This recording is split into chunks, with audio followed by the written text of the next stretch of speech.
So here we have a skin block model. Now the skin is broken up into different layers.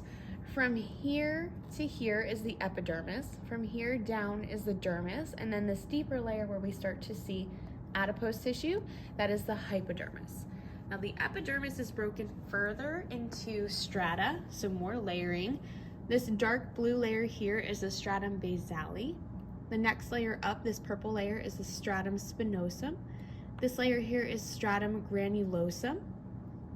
This layer is stratum lucidum. This is the layer that we only see in thick skin that we find on the palms of the hands and the soles of the feet.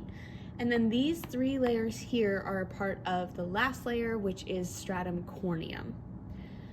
The dermis is also broken up into layers, only two. So the upper portion of the dermis is called the papillary dermis, and it's called that because it has all these little structures called papilla, the dermal papillae. So they are these little bumps. So you can see them here, and you can also see them here. The lower portion of the dermis is called the reticular dermis. In the dermis, we find lots of structures. So we'll find hair follicles here. So this is a hair follicle, and you can see the shaft of the hair sticking up out of the epidermis. Attached to the hair follicle, we will find sebaceous glands. So we have a sebaceous gland here, and also here.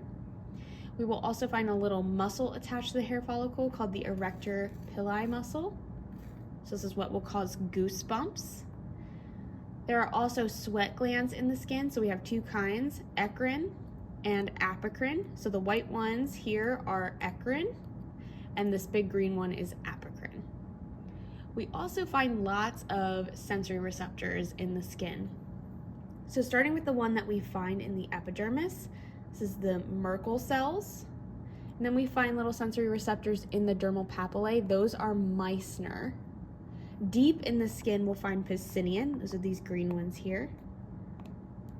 We'll also find Ruffini. And then there are just free nerve endings located all around in the dermis. So you can see like a little free nerve ending there. And that is everything that you need to know on the skin block.